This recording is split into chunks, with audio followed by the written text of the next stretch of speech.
Hello and welcome back, everyone, to the A24 On the Rocks podcast with 4 friends who get together, including myself, and we like to switch hosts, each episode as we go through the A24 entire movie collection, starting from square one up to today, where we're in 2017 with our first movie of 2017. I think I already said so, but once again, my name is Kelly. We all drink a little drink while we record this podcast as well. For this episode, I'm having a glass on the rocks, namingly so, of Jefferson's Reserve, a very old Kentucky bourbon whiskey. And I'll throw it to my husband next because I feel like he might be drinking the same thing.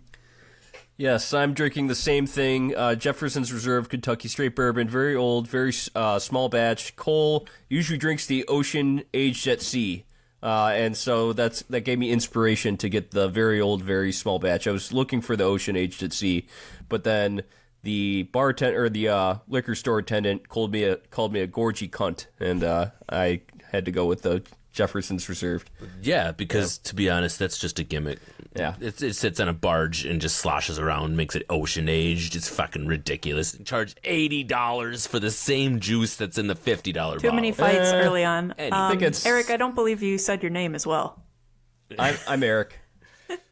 Also that. So, I am also drinking Grandpappy's cough syrup tonight. I've got a bottle of Johnny Drum, which is a private stock bottle of Willet bourbon, straight out of Kentucky, small batch, delicious, just like you guys, and I'm feeling fancy, so I'm glad at least 3 out of the 4 of us have some class tonight. Nudge, nudge, Cole. Was that distilled in the same barge?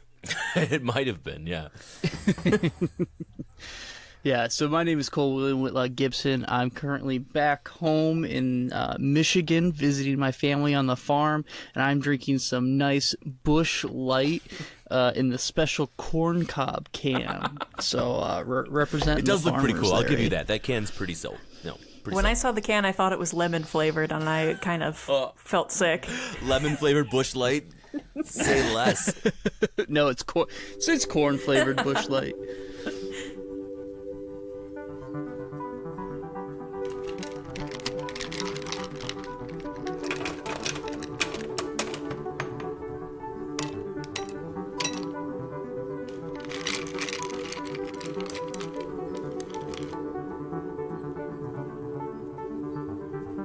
A24 on the rocks. Okay, everyone. As previously mentioned, this episode's going to be about Trespass Against Us. This movie was released in the U.S. January 20th of 2017. Like I said, this will be our first movie of the 2017 year. On that release, it was released by A24, the one that we follow. And then it was released in the UK in March of that year by Lionsgate. So something that I noticed about this movie is I think that it's a great example of how all English-speaking areas of the world do not actually speak the same language. I very much needed subtitles. I also feel like there's certain bits of humor and societal, statements that have to do with specifically living in the UK that us Americans are just gonna get whooshed above our head, but that's just kind of what I think.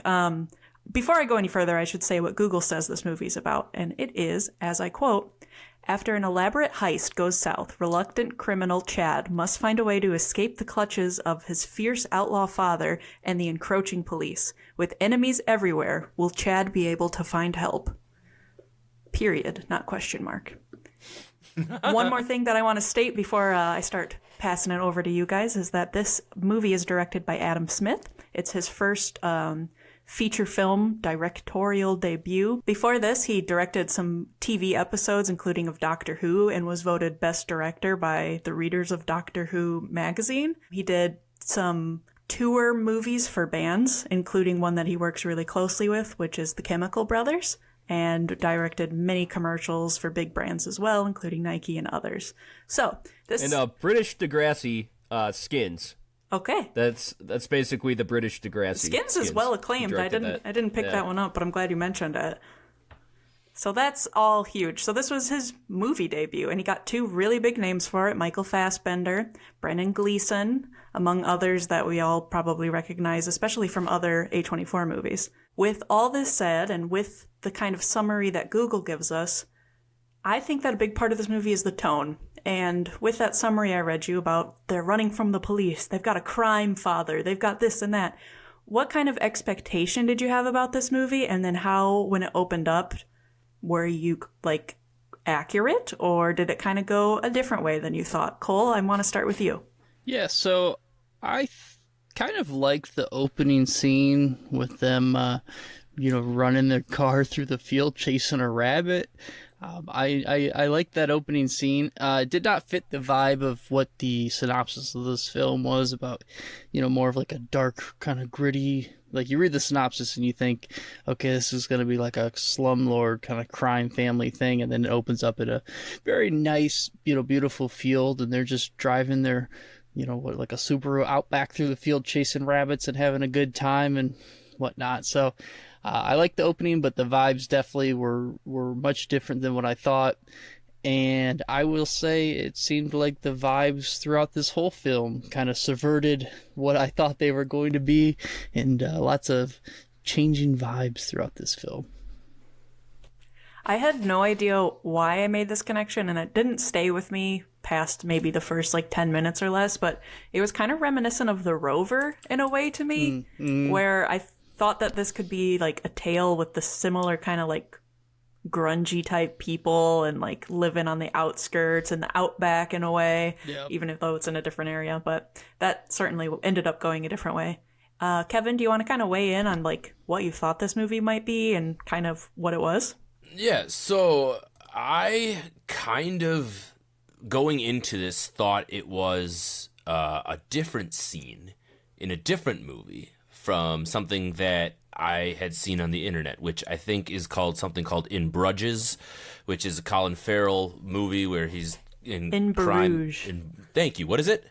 In Bruges. Thank you. See, that shows how ignorant I am. Anyway, that's what I thought I was getting myself into coming into this film. So I knew it had accents and I knew it had crime, and that was literally about it. So starting the film and the heavy accent on the car, I kind of had a different tilt. I was like, okay, maybe we'll get some UK version of the Fast and the Furious while we're playing around here with some, the kid vibe in it as well. So I was immediately interested, I suppose, from that aspect. I made note of the car. I made note of the family aspect of the scene, even having so far as Norman, who clearly was getting picked on, getting thrown out of cars, getting his leg broken, was still part of the family, part of the group. So I didn't know what I was getting myself into because, movie ignorance, but I'm glad that, I stumbled upon it and it was a good start for me. Eric, you can answer either the first question or the latter that I'm about to pose to you now. Question 1. Can you drive like that, at the time, 6-year-old kid if you were in the field? Or you may answer question 2.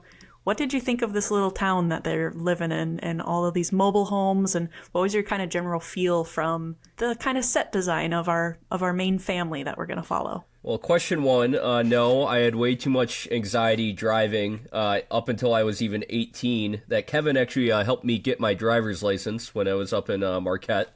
That happened. Yeah, fun.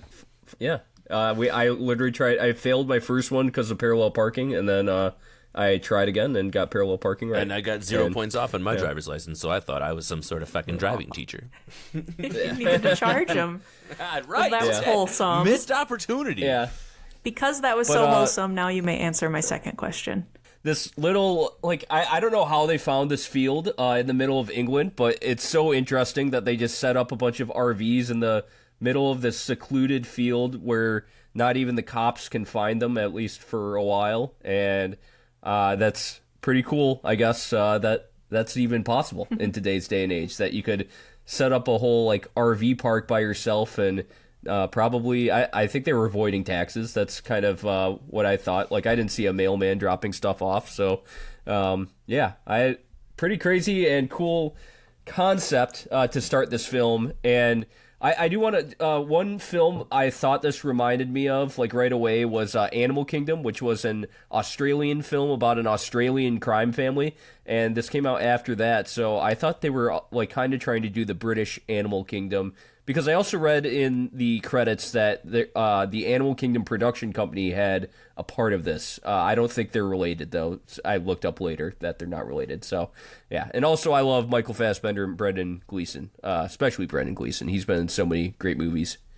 They are hard not to love. Kevin, are you wanting to? Yeah, Eric mentioned the idea that it was cool that they could be in that situation where they just had RVs and moving from place to place. And for me, the nomadicism of the family was kind of lost throughout the film, but I think it was a really important part of the way it was built. So we may touch on it, but Eric just mentioning that opening made it feel like that to him, and it wasn't something that picked up for me until kind of later in the film when we get to kind of towards the climax. And I'm just mentioning it now because it's truly a cool part to notice, because that's how that family kind of unit gets created, right? The fact that they move from place to place and that RV lifestyle.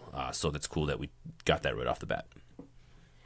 Yeah, and also I noticed something in the introduction cast. I saw Barry Keoghan's name, and he's in this film, but doesn't say one word, and he will later be in Killing of a Sacred Deer, playing one of my favorite villains of all time.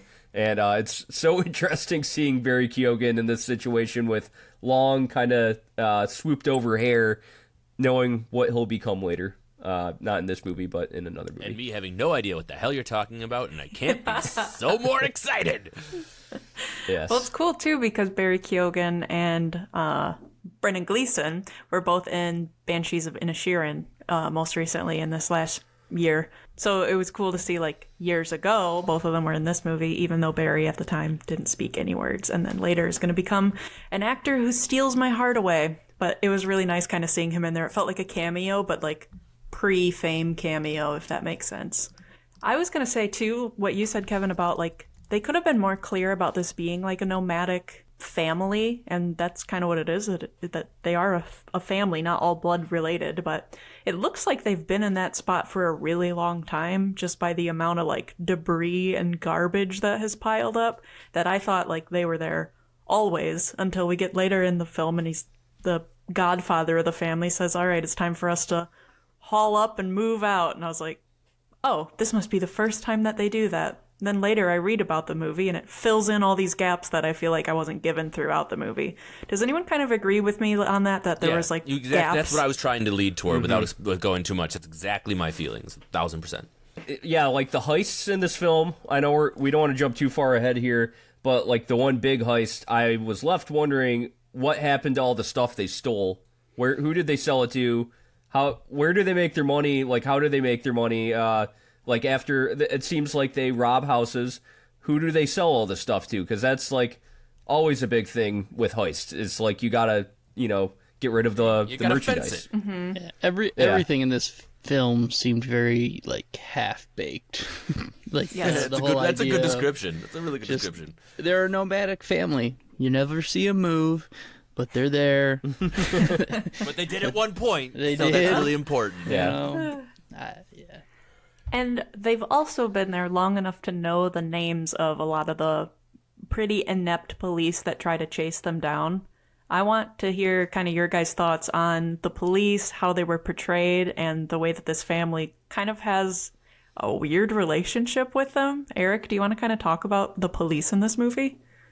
I love how comedic and stupid they made them, actually. I agree this movie has some half-baked notions to it, but, like, this reminds me of, like, kind of, like, in old films, policemen used to be portrayed like this all the time, too, just kind of like bozos that are always tripping on their own shoelaces, and I actually found that to be pretty funny in this film. Rory Kinnear, another A24 alumni who was later in Men, he plays the lead cop, and he's such a bozo this whole time, and so the relationship with the police, what I'm guessing with this family is that they move from city to city until they wear themselves out with the police, and then they go to the next one where they can start robbing other people all over again. This was like a snapshot in time when they're between places. But yeah, I agree that some of the other aspects of it are still half-baked. Yeah. So for me, the cops reminded me of the 2007 classic Hot Fuzz with Simon Pegg. Yeah. I thought you were going to say Super Troopers. Well, for a second, right. But that's, So I know it's older. I suppose the same similar idea where we have a satire based around the police force.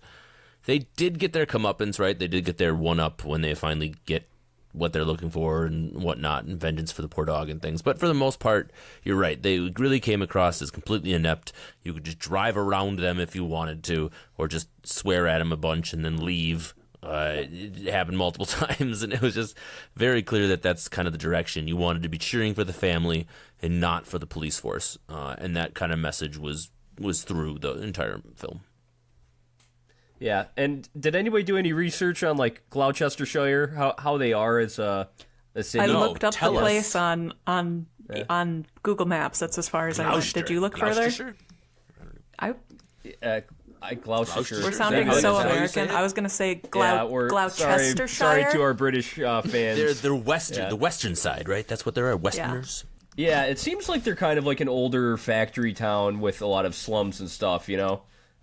Probably voted for Brexit. Well, I want we a went cold attempt from each of us to name the name of this town. Eric? All right. Well, just put it in the chat so I can read it.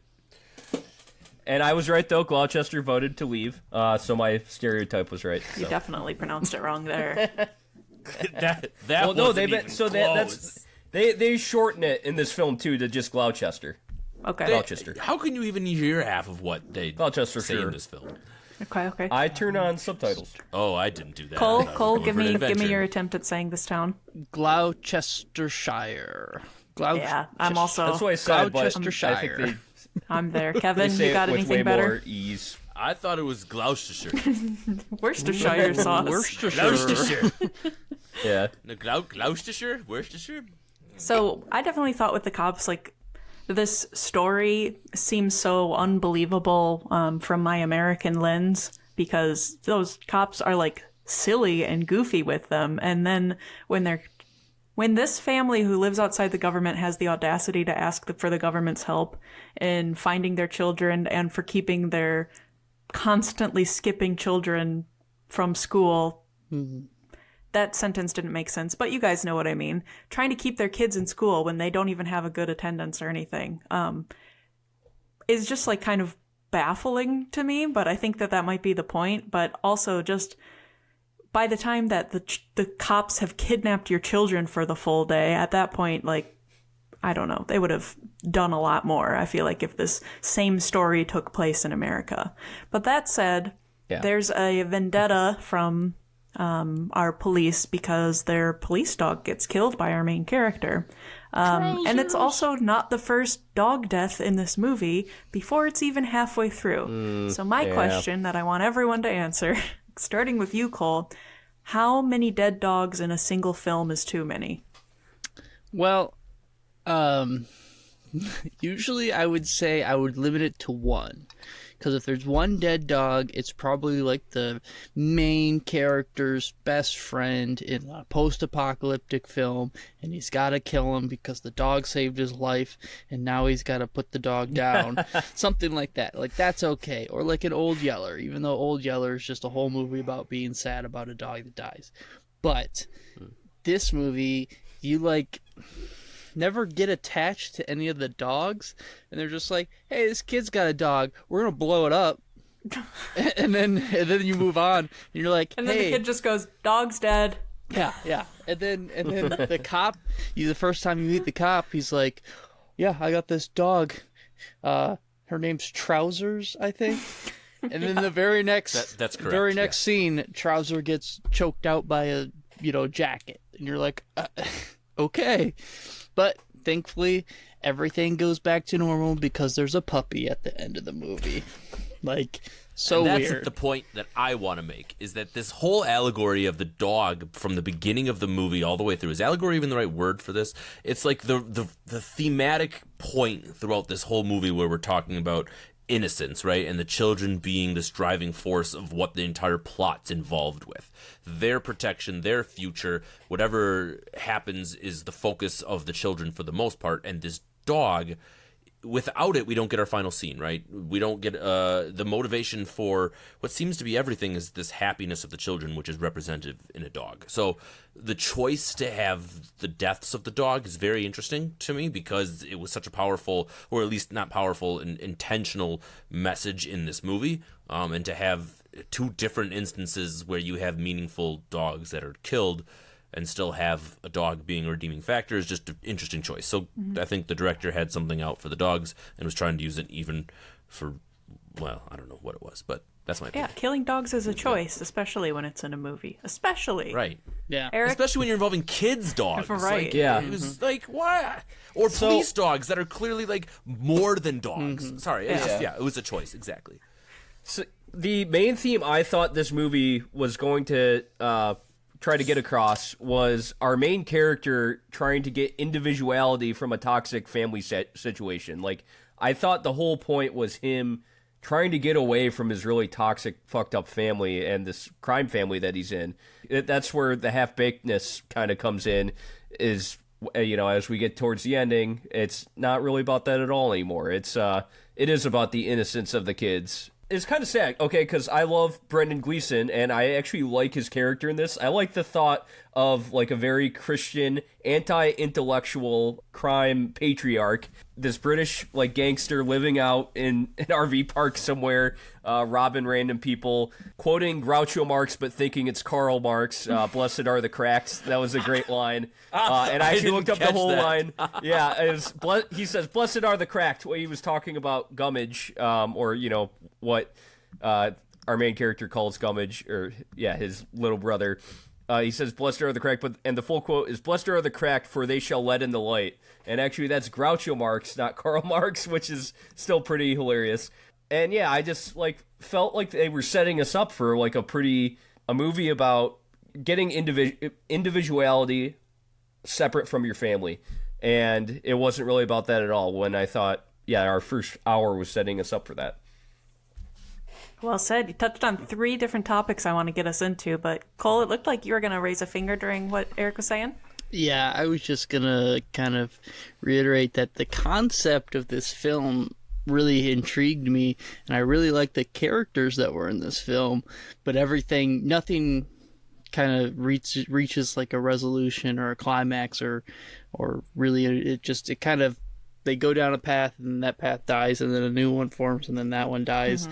And I also felt like this film really struggled with finding its identity, from being like a heist movie to, you know, a Baby Driver type film where it's all about cool car chases and driving and, you know, De Palma's bane of existence kind of thing. And then it goes into this family drama that's pretty interesting, but we never explore that. And then talking about the kids and getting the kids out of a bad situation, but you never really explore that either at the end. So just kind of going off of what he was saying.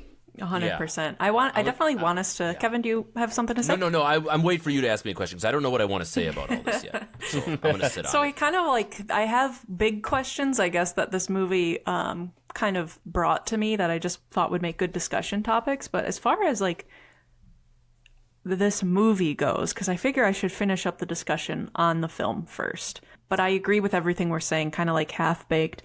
I kind of wrote, like, it just doesn't work for me, like, as far as the narrative is, and it never, like, grabs something and, like, takes it to the next level. It's just kind of like, check out this going on, check out that going on. I don't know. Interesting thoughts and concepts, but nothing that actually takes me away. In this kind of case, when that happens in a movie, it doesn't necessarily mean that the movie's then bad or it's going to be thrown away. Sometimes it can then be kind of picked up by the tone and by kind of just like the mood of the movie. Do you guys feel like this movie maybe was able to kind of pick that up, or did that also kind of fall flat for you guys? Like, in terms of, was that community authentic? Were there any themes of like family bonds that at least maybe that kind of changed throughout the film? But was the directing, was the music, did these things kind of make up for what we were kind of lacking in narratively? So we haven't really brought up the language barrier too much yet, and I want to use this time to talk about it because it was, for me, a big disconnect for the story and getting involved because I made the choice not to do subtitles. I generally don't. I don't like them. I don't know why. It's just the way I've always watched media and probably always will. And so I didn't. And it was hard to understand a lot of what we're saying a lot of times. We're dealing with some heavy, heavy dialect, heavy accents. They talk very fast. There's sometimes hard to follow type of situations. So for me, I found myself out of the scenarios and out of the scenes more than in them, due mostly because of the heavy dialect between all of the characters. And maybe that was kind of just something that was on me for the subtitle choice, but it did take me out of the film as a whole, so it made it harder for me to invest specifically in the characters or in the storylines themselves. Eric, same kind of question to you. Did the kind of mood of this movie make up for the lack of the narration? Something I wanted to mention too with that heavy accent and the amount of slang that was thrown in there kind of was reminiscent of me to A Clockwork Orange, where there's a lot of slang that doesn't mean anything to you and then you use your context clues. Did you find any kind of similar threads in that regard too, Eric? Sorry, 2 questions, but you can do it.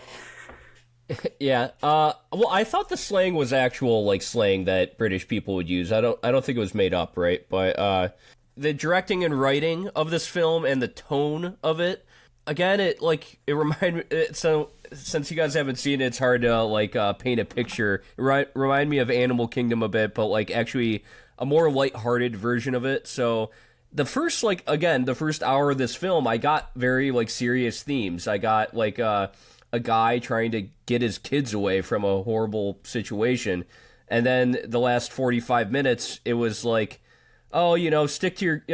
by your family, be loyal to your family. Take care of your children, everything will be all right in the end. So I feel like the first hour, it was a more serious tone, and the last 45 minutes was a more lighthearted tone. And up to our ending, which felt way too lighthearted, considering the situation he was about to put his child in. So you think they wanted us to cheer for him to stay with Cal or Carl or whatever the hell his name is, the dad, and Colby, Colby, and not run away? You think that was the first lesson, hour? I think they wanted him to run away. Yeah. I think the director seemed like he was trying to be this guy needs to get away from his family. The writer was trying to say that. Sorry.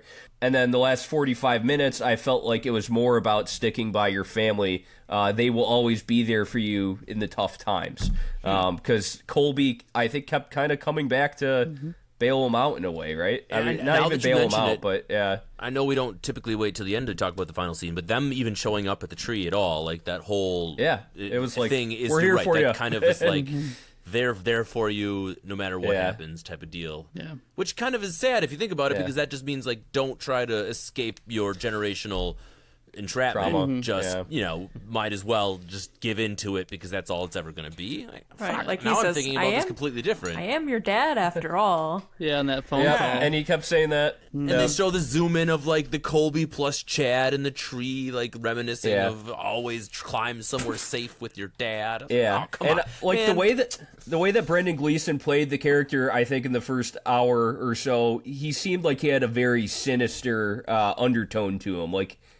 He was very capable of even killing Colby if it came down to it or something. Yeah, the scene with the landlord, his prospective landlord, and he's like, you have to clear this with your dad. I'm not crossing your dad. I had the same thing. Yeah. Dude, this guy's a big deal. What the hell? But he never was anything more than a tracksuit wearing, Jesus-loving flat earther. I don't understand. He seemed more a little bit of a... I think that they were trying to say that these guys were stealing from the rich and giving to the poor. I mean, they were taking their own money. They take a lot of people into their RV park, right? And who are all those people? Yeah, I got more of a murderous tone from Colby's character for the first hour. Then the last 45 minutes, he's like, "Oh, I'm actually a Jesus-loving Christian, and I'm stealing from the rich, and I'm taking all these people in, and I'm helping them." And it didn't exactly clear him from his fault in anything, but at the same time, it made him seem like a much more innocent character. Well, with that, too, I think that has to do with the name of the movie itself, with these people and who they take in and what an overall theme might be. I think, are we all kind of familiar with the Lord's Prayer? Shall we pray? Yeah, I had to recite it for many years. Just that Twice a phrase week. that the movie takes it from. Forgive us our trespasses as we forgive those who trespass against us.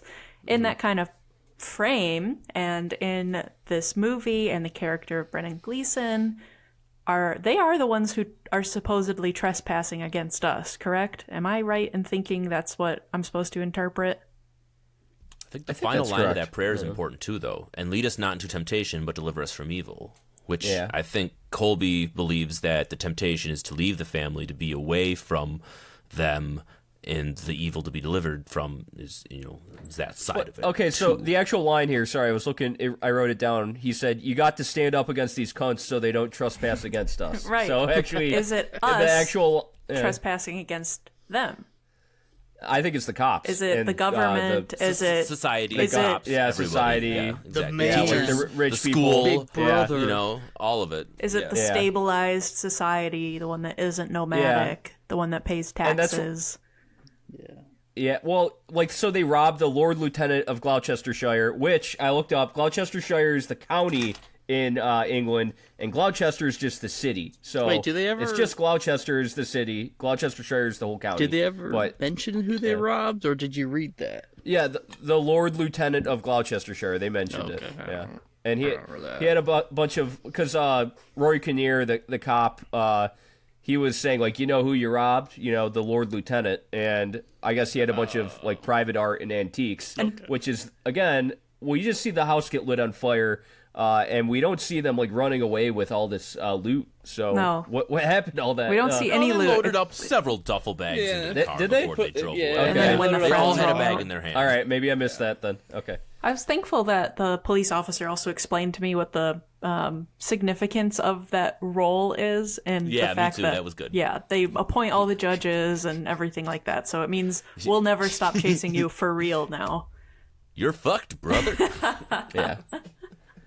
So we are kind of talking on religion. I think that that's a theme in this movie. There's this very interesting take on a religious family who curses in front of their children, who does a lot of things. But I mean, that for one is something that you typically don't see with a very religious family. So my kind of question for you guys was this a case of genuine religious belief from the grandpa who's kind of giving it to everybody? Or is he using that religion and these roles as a control mechanism? So, both is my answer. I think a lot of religious fanatics, a lot of people that are possibly in that shoes, uses what they were taught and upbrought, which is, Old Testament, Abel and Cain. This is, the heir to my land, a very biblical style of an upbringing. I think that as you get away from that style and it's more about what you're doing, you use it more as an excuse, more as a scapegoat. So I think in Colby's character, he can validate everything he's ever done because he believes that he's right in doing so. And what gives him that right? Well, the Bible, right? His belief that he can hold up a picture of Jesus and say this is the guiding light to everything. So it's very much an excuse so he feels better about himself. He's a God-fearing man. How dare the outside world tell him what to do? And I just thought that it was an interesting take because there was clearly comedic elements to it as well. That scene in the church with the blue man and the paint and the Jesus picture, like, there was very intended for the audience to laugh. Like, you don't do that without the intention of us, like, look at that dude, he's holding a picture of Jesus and he's all covered and looking weird. So if you're going to do that, why make it more solemn and supposed to be? I just was a little confused, I guess, to answer your question, which way they were going with it. It seemed all over the place. Yeah, I feel like, that's what Cole said. I feel like with just like every other theme that I think is raised in this movie, with just a little more of a twist by the writer, by the director, just twist it in for us. Give us one more hint of what you're trying to tell us. Don't just raise the question. Because from my perspective, I saw the grandpa as very much like this is a method of control, especially down to the point where he doesn't even teach his own son how to read and write. It made me think of like an old monarchy where you don't teach any of your servants how to do basic things so that they always have to rely on you. Mm-hmm. But with this question, Eric or Cole, do you guys want to weigh in on any of these themes kind of raised? Cole?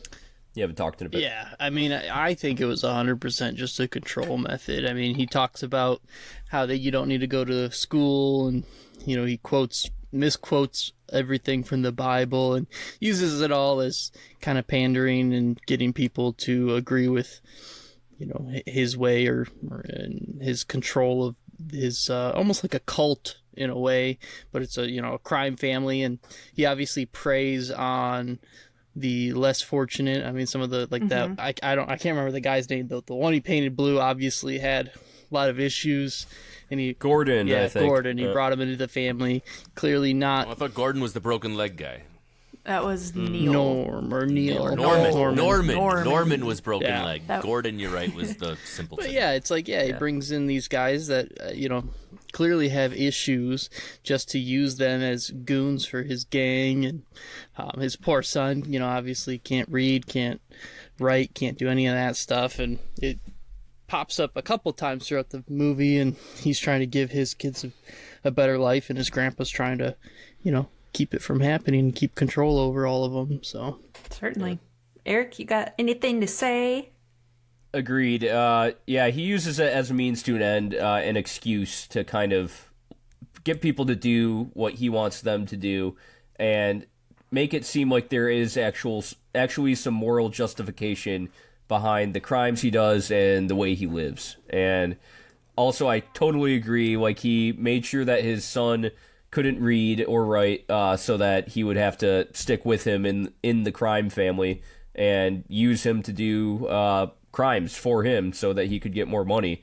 And yeah, like, this character should have been a much more sinister character in the end that I felt like we should have gotten freedom from, but it never goes there. Yeah, I want to touch on that. I agree. There was points where I was writing in my notes, like, one will die, who will win out? The bad, like, I thought this honestly was going to go down that route of, like you said, sinister, I'm going to fucking kill you if you try to leave, or something way more violent instead of what we got. So, yeah, all these things we've already touched on, but I just wanted to touch. You're right, 100%. It was way more foreshadowing something, even up to the last 15 minutes of the film.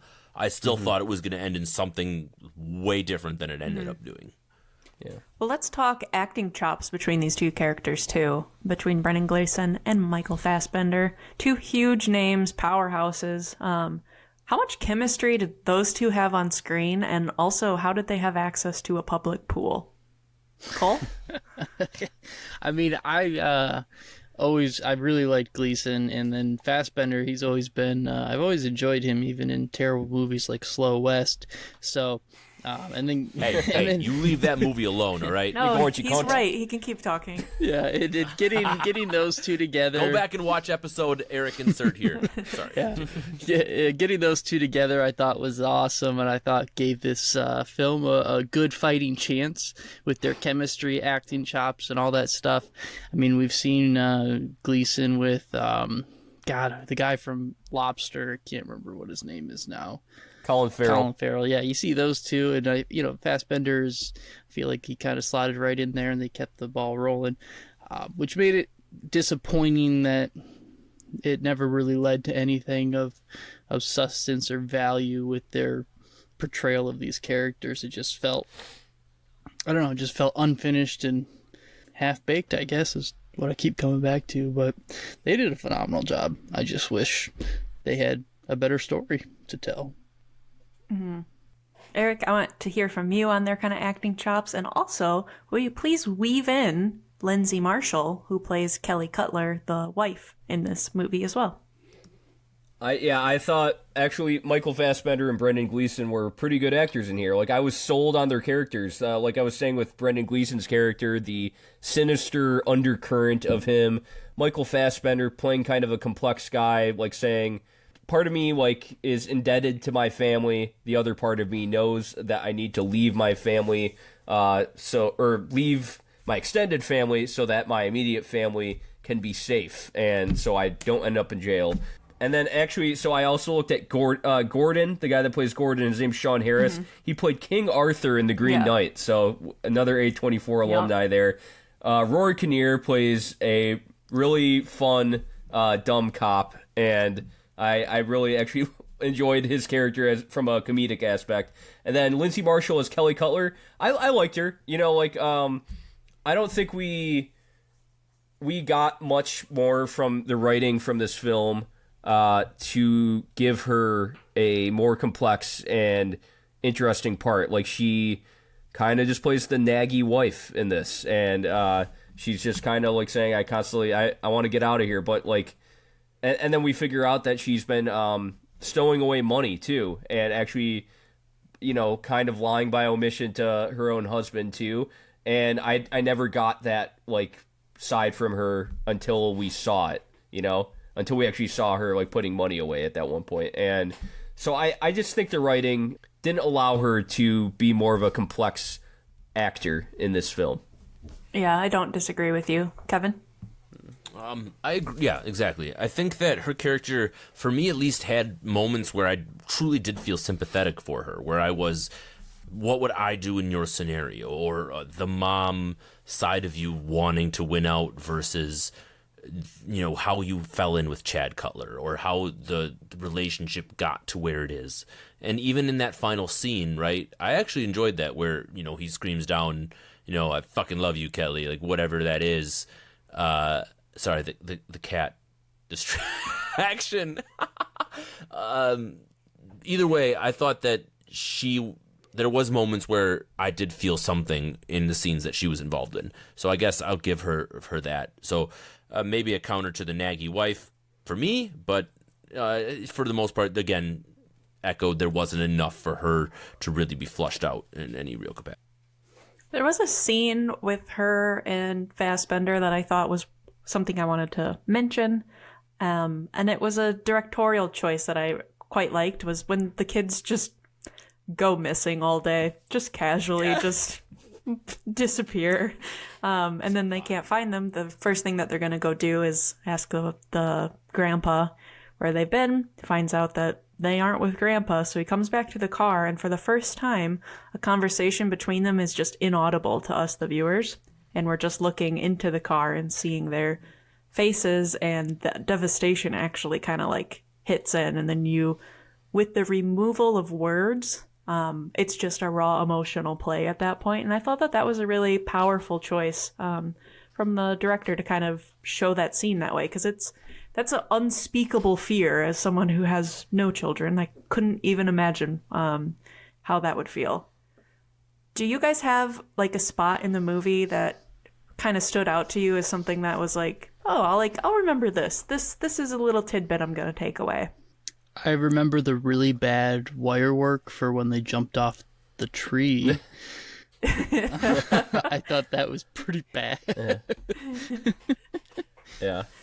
Yeah, the only real parts for me that were like stuck out, I write down a lot of things when I go through these things, and when we started talking about super goats and Hell Hath No Fury as a super goat, I kind of lost I won't say respect for the film, because I won't, but it made it clear that the writer didn't really know where they were going with this, that it was comedy mixed with action and all the other things we've already tried to talk about. I audibly laughed out loud, and whether this film is supposed to have moments where you audibly laugh out loud, I don't know. If that one is supposed to be one of them, I also don't know. But Super Goats, Hell Hath No Fury, weird scene, didn't really get it. That was so weird. Move on. Yeah. Eric, I have one more. Okay. It was him hiding underneath the cows to hide from the heat scanner. Oh yeah, that was actually great. I actually enjoyed that. That was yeah. awesome. Yep. But I was like, why aren't the cows all running from the helicopter overhead? I guess some of them do, but not the one he's under. One scene that I did like the interaction was when he went to go buy the dog, and he's talking to the guy, and there's that like, you know, awkward interaction where the guy wants him to write a bunch of stuff down, and he asks him to write, and then the guy figures out who he is and quickly turns face, and they're having an argument of, you know, why can't I buy the dog? I've got the money. I'm doing everything like a normal person. Why won't you sell me the dog? And you know, I thought that was a good interaction, but the I guess what it led to, I thought, was kind of silly where he walks out the front door, then immediately just circles back around, kicks in the door, steals the dog, but then throws the money anyhow, and then goes out the front door. So it's like you kicked in the back door to go back out the front door, and then, starts doing his fun driving. And that helicopter got there very fast. For a dog kidnapping of a dog, the police were like, we gotta get the fucking helicopters Chad Cutler, out. that fucker, we're gonna get him. Yeah. So For me, it's every time Brendan Gleeson or Colby gets a monologue, Colby talking to the grandson, just like, you don't need those people at school, you don't need those teachers telling you what to think. Talking about evolution and fishes and coming from an ape's ass. I didn't come out of ape's ass. Yeah. Every time he got a monologue, I actually enjoyed that. Like, again, he's a good actor. He's a phenomenal actor. I don't know if I touched on it or not, but his performance was fucking spot on. No doubt. It was just the writing choices in the end. To then later name made the this film what puppy. it was. Name the puppy Fishes, too. Fishes, that was good. Well, the grandson named him that, right? Yes. Yeah. Which was so cute. Tyson. Yep. I was going to ask you guys, how right is the grandpa? How right is schooling? What's the best way to actually keep a child from being brainwashed? Well, they got to go to school. Yeah. We found out that attendance is clearly important, regardless of what you're taking home or not. You got to What's go your to personal school. thought of your personal thought about it? That's what Personal she's school, asking. attendance, go to school. That's it. There you go, kids. That's what this whole movie was about. Yeah. Big PSA. Go to school. Stay in school. Don't do crack. I don't need no schooling. There we go. A what I free say. thinker among the crowd. Pink Floyd would be proud. We don't need no education. Earth is flat. Yep. Yeah. I think school's very important, and educating the young minds is very important, but at the same token, you have to do it in a way that isn't skewing their views and opinions of certain things and promoting the free thinkers like Eric. So you got to keep people like him flourishing, but also keep an eye on them, because you never are quite sure what people like the Kiskas will do.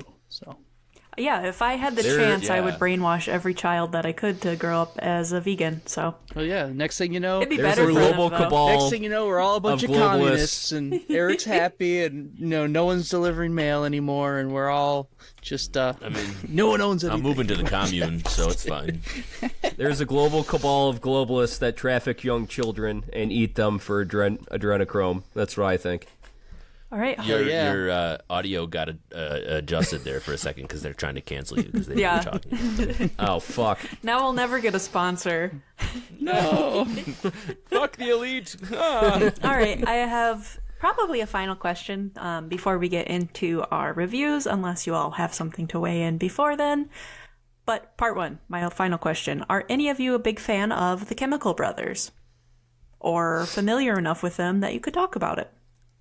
I'm familiar with them because they also did a theme from Hannah, or the theme for the movie Hannah, which I really enjoy that film, actually. It's about, like, a little child super soldier, and she just goes around kicking people's asses, and the Chemical Brothers do the theme in that film, and there's one main theme in it that is, like, really recognizable and really good. And so that's my previous knowledge of the Chemical Brothers.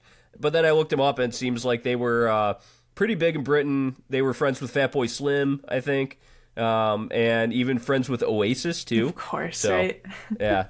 Oh, yes. What did you think Fabled of Oasis. them scoring, or at least Tom Rowlands of the band, scoring this film? And what did you think of kind of the soundtrack? It did not stick out to I was me, going to say, sadly. I don't remember a single Yeah. song or music undertone in this film. No, towards the end, there was like the helicopter ambiance that came behind it as like the scene was hitting towards the climax. They had the thump, thump, thump, thump, thump, thump, thump, and I was like, "Why the hell is that still playing?" So I noticed it, but that was like only in a bad way, not any sort of like noticeable. And then even the soundtrack change at the end, kind of as representative of how that last scene is just so awkward for me, and we'll get to that, I guess, now. I suppose it's a good time as any. Go ahead.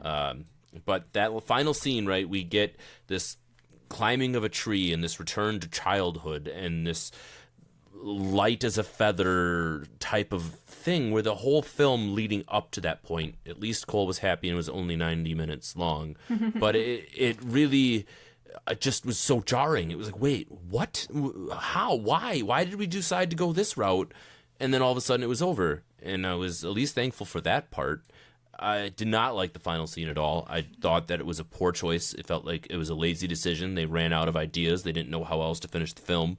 So instead of doing some Blaze of Glory chase or something where it really mattered, where he had to stand up against his dad or something, they just left it completely open-ended. They didn't give us any real resolution. It was way too heavy-handed and goody two-shoed, like family is the most important thing, when you had all these other themes going forward into this point. I just didn't enjoy it at all, and it really took me out of the entire film and left me going, ugh, and that was it. Mm-hmm. Yeah. He's not coming out of that tree. Yeah. Not coming down. Yeah. Yeah, I'm gonna stay up here all day. So yeah, my thing is like, the ending is like he gives up on running from the cops, right? And he gets arrested for something like that. He's basically taking the rap for the thing that his dad had him do earlier in the film, because I think the cop literally tells like the child, like, it's all over, like, we're not gonna come after you anymore, basically. And then I think like what the writer was trying to say was that he was trying to set an example for his son to like take responsibility for the crimes you commit, I guess. But then you got to ask, like, what will his son be doing while he's in prison? He's going to not be going to school. He's going to be listening to his grandpa, who will probably raise him to be a criminal just like his dad. And a flat earther, too. Hell yeah. Yeah, you got to wonder, like, what's going to actually end up to this child while his dad is in prison. And I don't know how long he said he was going away for a long time. In Britain, that's what, like 2.5 years, right. So, or mom's like, gonna use the money she's had stashed away, because apparently they took that. left it. it. The cops found that. No, yeah. Because when he comes back after getting dropped off from his taxi, he takes money from her stash to go pay him. Oh, okay, wait. So they never. The cop said that they found that. I know. And then they never actually took that. Yeah. Okay. That's another thing. In our country, they just would fucking take that and be like, it's evidence, and then they would never give it back. I was so shocked by the fact that he could go grab that shit's fucked up in our country. I was going to say, all those people, all those guys would have been shot at some point throughout this film when they were running for the cops. They would have. I was waiting for them. So little actual violence. I was going to comment on that earlier. I thought this was going to be a way more violent movie than it turned out to be, and all we really got was the cop punching Chad once. Yeah. And two dead dogs off screen. The lack of fear of the police is a purely screen. British thing that Americans cannot understand. Yeah, that was my first bullet point that I wrote down, is this can't happen here. I was super disappointed in the ending of this film for multiple reasons, but my biggest is they talked about the flat earth thing a bunch, and they're like, oh, well, I knew someone that climbed to the top of this mountain, and he said, guess what, it's still flat. And I was really hoping for that guy and his son to be at the top of this tree and look out into the field and be like, it's slightly curved. I was hoping for some like bullshit scene like that, and they're like, nah, that's too much forethought for us. Yeah, well, he was like, you got to make up your own mind on those things or something, come on. right? Yeah. They're up in a tree. Give me something. Instead, they do a weird wire jump down with a puppy. And then, like, it was almost like, and then freeze frame. Yeah, it was like an 80s kids, like, TV so show bad. at the that I'm watching on, MTV or something. Yeah. Absolutely rolled my eyes as credits were rolling. Yeah. So But this was a super serious And, movie about crime and family. super serial. Yeah. Yeah. Go to school, when kids. I Go to school. heard that the slight tonal like keys playing at the end, I thought of Forgetting Sarah Marshall, and like Peter is constantly angry because he just plays tones over the basically Law and Order SVU. He's just like, that's all I fucking do all day is I play tones over everything. They just want tonal shifts. That's it. And that's what I was thinking. What a fucking classic movie, Forgetting Sarah Marshall. A24 It is a great for me, movie. man. A24. Yeah. No, I agree. I love that film. Yeah. Too good. Are you guys about ready for me to shift us into review mode? Yeah. Last couple things cinematography-wise, there were a couple cool shots that I did enjoy. We talked about the fields, right, and the shots of the field. There was a couple stills that were pretty cool. Some of the use of fire I thought was interesting. it wasn't anything that took me out of the film. It wasn't anything really to highlight, as we're kind of just shoehorning it here at the end. It wasn't like same as the soundtrack, right? Just kind of not overly epic or eye-opening, but it existed, I suppose, is my comment on that. Delio, I have one English fun fact for you all. So you know how Sean Harris plays a character named Gordon Bennett? Yeah. Did you know that Gordon Bennett is an English phrase used to express surprise, contempt, disgust, frustration, or otherwise? I did not know that. Do you think they actually thought of that? Definitely. I think that this is another case of like English UK humor that just whooshes over our heads. Yeah. Which a lot of it does for me. Like, I even struggle sometimes, and you guys and the audience is going to think this is blasphemy, but I struggle to find the humor in Monty Python. So a lot of this stuff is just like... They made this movie specifically for that audience? Like, were they going... Like, it was an intentional thing. Yeah. I think that this is my, like, American privilege being from the same country as Hollywood, and... Fair. Pushing our culture all over the world for decades and decades. Well, Britain did the same thing. Yeah, I know, but I'm just saying, but like from a cinematic standpoint, from my perspective of, I'm saying, and it's like, this is a light privilege in comparison to many others. This is the privilege of a lot of the time I understand the humor in movies. There's a lot of cultures that don't understand like the humor in maybe some of my favorite movies, but when it comes from movies that come out of the UK. A lot of the time I'm just like, what? Huh? I don't understand. See, I think you can have like British/UK humor, but you have to still like know that this might go to a global audience and have points in there that make everybody laugh. Like we were just talking about Banshees of Inisherin, and literally every time Colin Farrell says "feck," I just laugh my ass off. He just says "feck" all the time, and there's like definitely parts where, you know, that was written knowing that, like, this probably was going to go out to a global audience, and, like, we need to have some cultural handshakes here, at least. Sure. Just something to shrug about, I suppose. Well... Yeah, maybe they just didn't do a good enough job of it, is what I'm saying. But, yeah. So we're going to move into our reviews. If this is the first time you've ever listened, the way we review is from A to F, including E as in elephant, with a 24 on the end in honor of A24. So, any volunteers to go first on our review for this episode? What I like about these reviews is that we typically always talk about what we're going to say in the review earlier in the episode in one way or another, which is nice because most of the time this is kind of a freelance off the top of my head. I don't particularly write out my reviews ahead of time. I like to just kind of formulate them as we're going through this adventure together. And this time is no different. I finished this film and said, well, that was okay. And that's how I truly felt about this pretty much throughout the whole thing. From our opening scenes through some of the development of our characters to our climax and final conclusion, there wasn't anything that really grabbed me as, this is fantastic, this is really worth my time. I knew the running time was 90 minutes before I started, so that also put me in a place where I was kind of like, all right, well, I can get through it. The accent was very difficult to understand. I wish I would have put on the subtitles, maybe put on headphones instead of the surround sound, whatever it would have been to kind of help me out. I probably would have taken more away from this film in general. The performances were actually well done. I really enjoyed Michael Fassbender's performance, as well as Mr. Gleeson, right? That's his last name? Sorry, I'm a little unfamiliar, but that sounds right.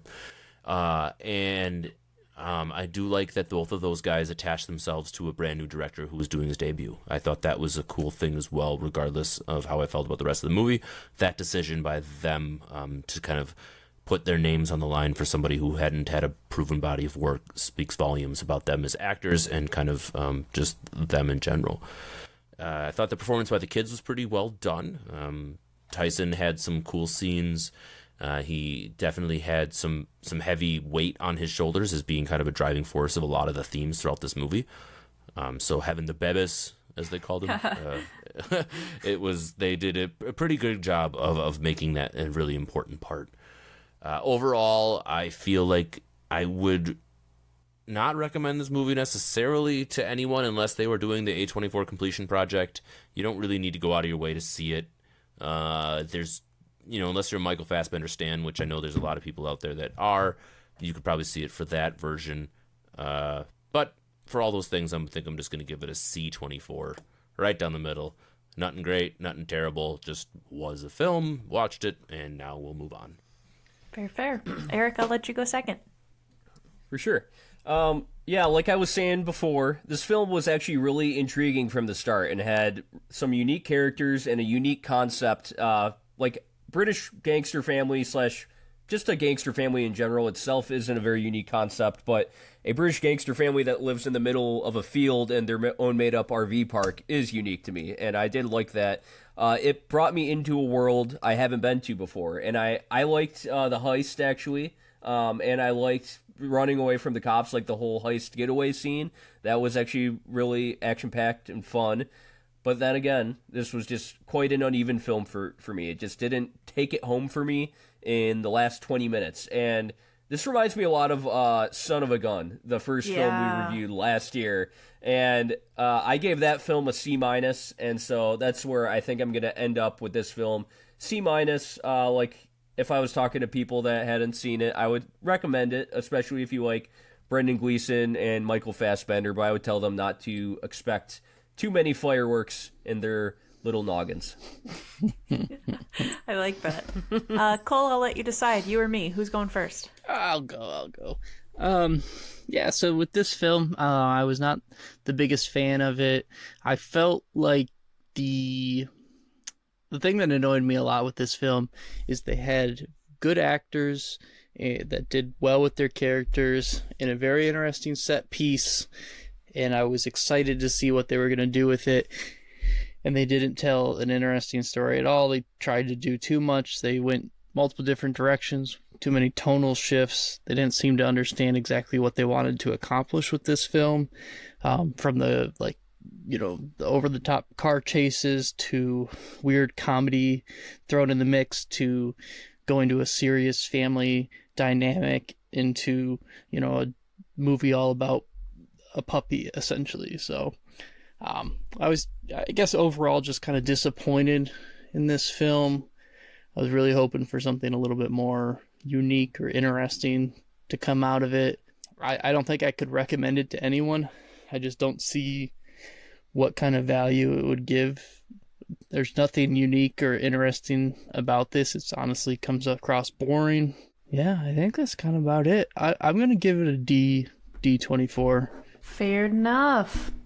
Okay, just some final thoughts from myself. I think we touched on a lot of the good things, and something I regret that we didn't talk more about was the actual chase scenes and some of the car driving stunts. I think that was probably the strong points of this movie.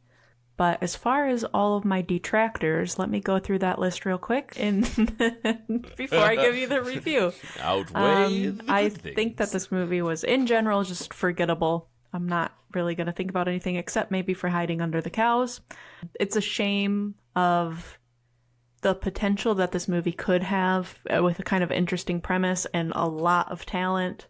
It's just a shame that it is what it is. I don't think that the music really fit with the film itself as well. It was maybe an interesting soundtrack separated from it, but what it was kind of giving me was more of just like a day club, day glow kind of atmosphere rather than we're like frontiersmen in our country. So I think there just could have been a better dustier, dirtier, grimier kind of musical score that went with this. The biggest detractor for this film for me is it never seems to elevate itself, any of these themes, really explore them, and it definitely doesn't wrap up any of the questions raised. If a movie doesn't necessarily work for me narratively, sometimes it can make up in some of those points by just being an interesting, for lack of a better term, vibe, for having a good mood throughout it, or just being really interesting otherwise. But this movie, I feel really fell flat even on those kind of choices. So for all of these reasons, I think that I'm going to go with a D-24. Wow. I really shouldn't have gone first, apparently.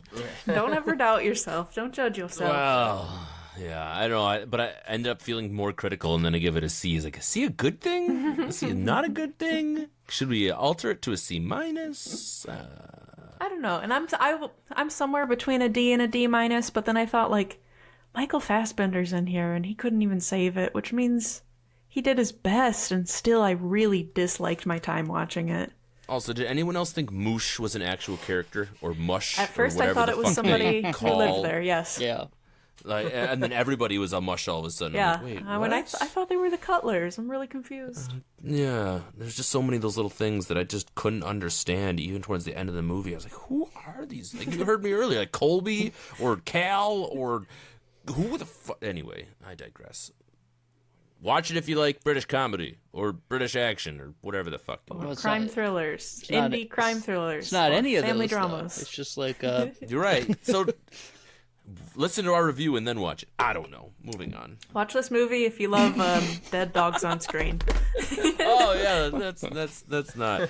The lesson is Jesus took it on the chin. I think at one point he Well, wanted thank to say you, as well. everybody, so much for listening to our podcast. We really appreciate the fact that you tune in and give us a listen every now and then as we just kind of do what we do of going through every single A24 movie. I have to say, we've really gotten through a lot now, but there's still plenty to go. So we invite you to join us on the rest of this journey. We're on all kinds of socials, and listen to our podcast wherever you can. If you really like it, leave us a review, and we will appreciate you all the more.